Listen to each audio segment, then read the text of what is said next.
Major गौरव आर्या, आपको क्या क्या समझ में आया? प्रधानमंत्री जो आज कह रहे थे, इससे कुछ अलहदा कहना चाहिए। राहुल गांधी ने कहा इट्स इररेलेवेंट। नहीं, देखिए, दो तीन चीज़ें हैं। जो साहब ने अभी स्ट्रैटेजिक रिजर्व्स की बात की, तो स्ट्रैटेजिक रिजर्व्स अगर प्रधानमंत्री कहते हैं पर्याप्त है, तो हो सकता है प्रधानमंत्री के पास वो डेटा है जो हम लोगों के पास नहीं है। वो कहते हैं उनका कोई एस्टिमेट होगा। जो मिनिस्ट्रीज इसके साथ डील करती हैं उनको ये पता है कि भाई इतने 15 दिन के अंदर, 20 दिन के अंदर, एक महीने के अंदर हमारे तेल की इतनी रिक्वायरमेंट है। एक तो ये बात है। दूसरी एक और चीज़ है कि we are already in touch with the United States of America. वहाँ से गैस आ रही है और जगह से तेल आ रहा है। देखिए ना, ये किसी के हाथ में नहीं होता है।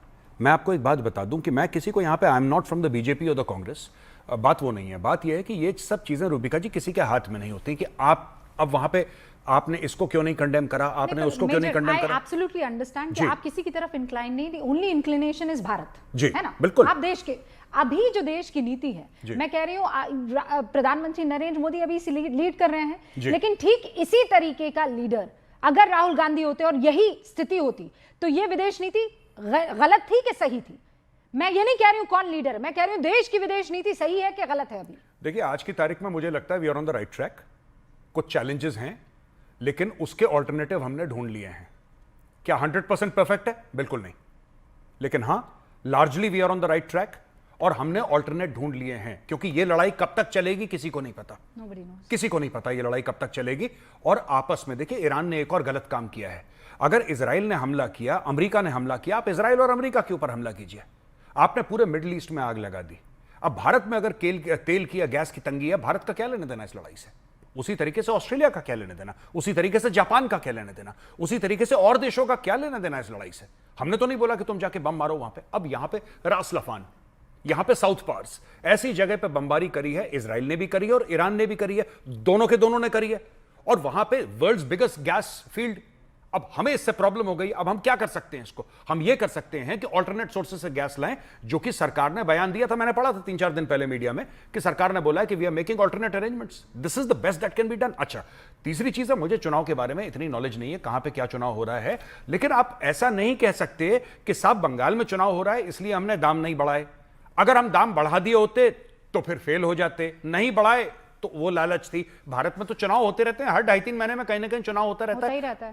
आप भारत में 28 स्टेट है साहब। नहीं, पर इससे भयंकर हिपोक्रेसी क्या हो सकती है पंकज जी, कि आप लोग कह रहे हैं देश के हालात खराब है, देश के हालात खराब है, और हिमाचल प्रदेश में जहां कांग्रेस की सरकार है 5 रुपए प्रति लीटर पेट्रोल और डीजल के दाम बढ़ा दिए जाते हैं। मैंने शुरू में कहा ना कि ये ठीक नहीं है, कांग्रेस कुछ और ठीक कह रही नहीं है, है, ये तो डिजास्टर है, ऐसा कहिए आप।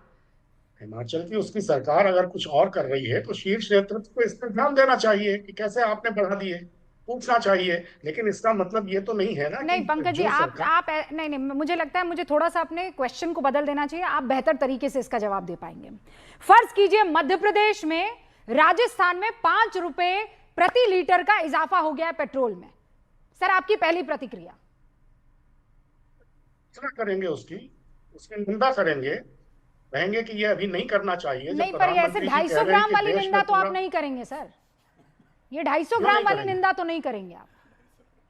250 ग्राम वाली मतलब ये जो निंदा कर रहे हैं इसे 250 ग्राम की निंदा कहते हैं। नहीं, 250 ग्राम की और 1 किलो की निंदा क्या होती है? नहीं, मैं तो कह रही हूँ टन भर निंदा होनी चाहिए।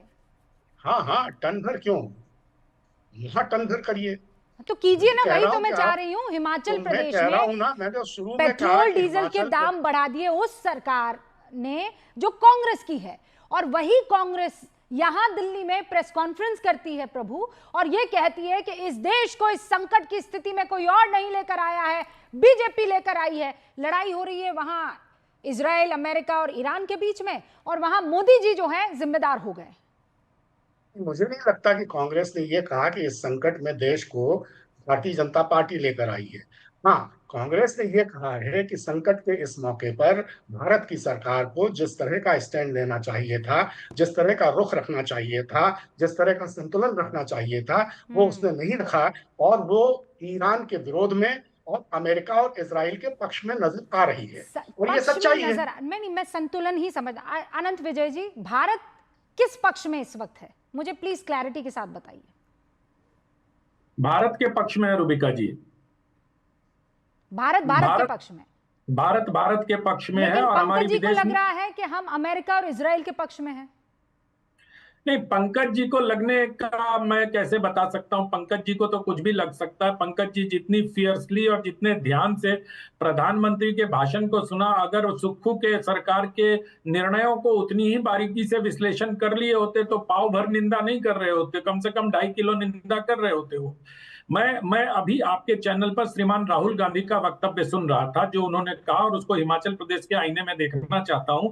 उन्होंने कहा ये इररिलेवेंट बयान है प्रधानमंत्री का और ये उनकी पर्सनल पॉलिसी है। श्रीमान राहुल गांधी को ये याद आना चाहिए कि जब नॉन अलाइंड मूवमेंट चला था इस देश में, तो वो किनकी पर्सनल पॉलिसी थी? जब कबूतर उड़ा के और गुब्बारे उड़ा के विदेश नीति बनाई जाती थी, वो किनकी पर्सनल नीति थी? ये शायद उनको याद नहीं है। मुझे लगता है कि नॉन अलाइंड से मल्टी अलाइंड की तरफ जब हमारी विदेश नीति बढ़ी है, इससे कांग्रेस पार्टी अपने आप को इररिलेवेंट महसूस कर रही है कि उनको कोई पूछ नहीं रहा है, और कांग्रेस पार्टी किसी प्रकार की अल्टरनेट नीति देश के सामने नहीं रख पा रही है। सिर्फ इररिलेवेंट कहने से ये नहीं होता है, आपको संसद में खड़े होकर इररिलेवेंट बताना पड़ेगा। इररिलेवेंसी सिर्फ और इजराइल से अलाइंड है। मल्टी अलाइंड कहाँ है? सीधे सीधे तो अमेरिका और इजराइल से अलाइंड है। तो इसी और ईरान भी आपके जहाज को अगर आने दे रहा है तो ये मल्टी अलाइंड है ना, ये अलाइनमेंट नहीं है सर। इसी को मल्टी अलाइनमेंट कहते हैं फॉरेन पॉलिसी में, कि अगर सारे देश आपकी बात सुन रहे हैं और ईरान भी अपने वायुसेना के साथ अगर आपको निकलने दे रहा है, रसिया आपको तेल दे रहा है, अमेरिका भी आपको तेल दे रहा है, सब जगह से आपको आपके जो कारोबारी आर्थिक हित हैं वो सर्त रहे हैं, तो इसी को तो मल्टी अलाइनमेंट कहते हैं। अगर आप नॉन अलाइनमेंट होते और किसी के साथ नहीं होते, अब जब एक तरफ दो गुट रहे ही नहीं तो निर्गुट होने का अर्थ क्या रह गया? आप तो फॉरेन पॉलिसी को चेंज करना इस समय की जरूरत है पंकज जी। इस बात को ना श्रीमान राहुल गांधी समझ रहे, ना उनके इकोसिस्टम के उनके लोग समझ रहे हैं। दरअसल जब हम मूव किए हैं नॉन अलाइंड से, और अभी रूबिका जी ने कार्यक्रम के शो में रेशा खोल के रख दिया कांग्रेस पार्टी की हिपोक्रेसी का, आपने सुना होगा, इसलिए आप हिमाचल जाना नहीं चाहते हैं। भाई युद्ध हो रहा है पश्चिम एशिया में, और सुक्खू सरकार अपनी नाकामियों को छुपाने के लिए आपदा में अवसर तलाश रही है, और वो हिमाचल की जनता पर उन्होंने लाद दिया और कहा कि चलो जो हम अपने वेतन कटौती करके अपनी आर्थिक स्थिति को ठीक करने का 5 दिन पहले कदम उठाए, तो उसकी भरपाई आप तेल से करने लग गए। और क्या देश की जनता को ये समझ में नहीं आ रहा है? ये इसको इतना आसानी से नहीं छोड़ देना चाहिए। विवेक श्रीवास्तव, 5 रुपया आप बार बार ये कह रहे हैं कि स्थिति खराब है, स्थिति खराब है, सिलेंडर के लिए लाइनें लग रही हैं, पेट्रोल में लाइनें लग, और 5 रुपए आप जहां पर आपका इंडिया गठबंधन और कांग्रेस जहां पर राज कर रहे हैं, वहां पर आपने दनादन पैसे बढ़ा दिए। आप इन सब की आलोचना को याद करिए। जब पहली चीज तो ये है कि मैं गौरव भाई की बात सुन रहा था अभी, जो कह रहे थे कि भाई स्ट्रेटेजिकली आलोचनाएं सुनिए और निकाल के देखिए, इनको पता चल जाएगा कि कांग्रेस के और उनके इकोसिस्टम के लोग किस प्रकार का विरोध कर रहे हैं। क्यों ऐसा माहौल बना रहे हैं विवेक श्रीवास्तव? सुनिए, अब ये माहौल नहीं होता कुछ। देश का जो हमारा जो एक स्टेचर था वो खत्म हो गया है। जो इज्जत भारत की हुआ करती थी खत्म हो गई। विश्वगुरु कह के ढोल पीटने से विश्वगुरु बनता नहीं है। और मेजर गौरव को मैं सुन रहा था अभी, मेजर गौरव कह रहे थे कि साहब ईरान ने जो हमला करा स्ट्रेटेजिक ऑयल रिजर्व्स पे, हाँ ठीक है, भारत और अन्य देशों के लिए कटौती होगी, साफ कमी होगी रिसोर्सेज की, उस पर्सपेक्टिव से देखें तो गलत है, लेकिन एक फाइट ऑफ सर्वाइवल है, एक फाइट ऑफ सर्वाइवल है ईरान के लिए। एक दूसरा देश आकर के उसके सुप्रीम लीडर को अगर मारता है और उसको सर्वाइव करना है तो वो स्ट्रेटेजिकली हिट करेगा हर उस मुल्क को जो अमेरिका का एलाय है, जहां अमेरिकन बेसेस हैं। तो nothing wrong in it. Hindustan होता तो हिंदुस्तान भी यही करता। Strategic we also have to protect ourselves. ये पहली चीज, स्ट्रेटेजिक हमला नहीं है, इसको स्ट्रेटेजिक हमला नहीं करते। इसको आप सुन लीजिए, स्ट्रेटेजिक हमला। दूसरी बात, रुकिए विवेक, रुकिए, इनको बोलिए दूसरी बात नहीं। I'll let you speak. आप जहां आपका मेरा झगड़ा हो जाए किसी बात पर, आप मुझ पर अटैक कर दे और मैं जाके आपके पड़ोसियों पर बम फेंक दूं जी, हैं? तो ये मेरे सर्वाइवल का किन पड़ोसियों पे? अरे किन पड़ोसियों पर? आपके पड़ोसियों पर, उन पड़ोसियों पे जो आपका साथ देने आते हैं हर बार। चलिए मेरे पड़ोसियों पर, जो पैलेस्टीन के बजाय खड़े हो जाते हैं, जिसको अटैक करना है उसको अटैक कीजिए। उन पड़ोसियों पे, पड़ोसियों पर काहे अटैक कर रहे हैं? सुनिए मैडम, वो ये करबला, आप देखिए, जो डोनाल्ड ट्रंप नहीं समझ पाया, हिंदुस्तानियों को समझना चाहिए। ये हुसैनी ब्राह्मणों की जमीन है हिंदुस्तान, जहां हम सारे खड़े हैं। अच्छा। और जब करबला हुआ था तो यहां से ब्राह्मणों की टुकड़ी निकली थी। फिर? सिर्फ इसलिए कि सही क्या है और सच क्या है। फिर पैलेस्टीन के लिए एक शिया मुल्क खड़ा होता है क्योंकि वो सही कॉज था। नहीं, इसमें और यही सऊदी अरबिया और यही वो मुल्क ये सारे अमेरिका के गुलाम बन करके घूम रहे थे, उसको अमेरिकन बेसिस दिए इन्होंने। नहीं अमेरिका मैं समझ रही हूँ प्रभु, रुकिए, नहीं आप तकरीर कर रहे हैं ना यहाँ पर, 10 सेकंड आप बोलने अभी ब्राह्मणवाद के खिलाफ बोलने लगातार नारेबाजी करने वाले विवेक श्रीवास्तव अचानक ब्राह्मण पहुंचे थे।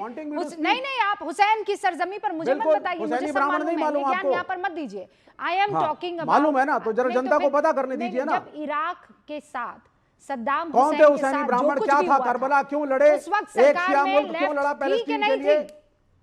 उस वक्त सरकार में लेफ्ट थी कि नहीं थी? आप सुनिए मेरी बात को पूरा सुनिए।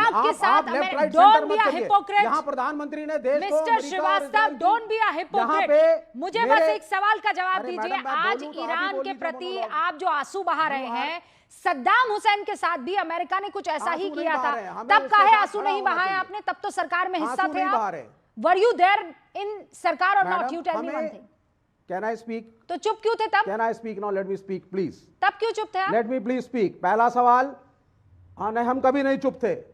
ईरान ने 2017 में 2017 तक कहा रुपए में ले लेंगे, दे देंगे तुमको तेल, डॉलर की जरूरत नहीं है। यहाँ बैठ करके आप लोग गीत गा रहे हैं विवेक श्रीवास्तव, उसका और क्योंकि अमेरिका ने सैंक्शंस लगाए ईरान के खिलाफ, तो हमारे प्राइम मिनिस्टर आप सरकार में थे कि हम भी नहीं लेंगे। जब आप सरकार में थे तब आपने क्या किया था? मुझे किस तरीके की आपकी रणनीति थी, मुझे ये बताइए। ज्ञान मत दीजिए यहाँ पर।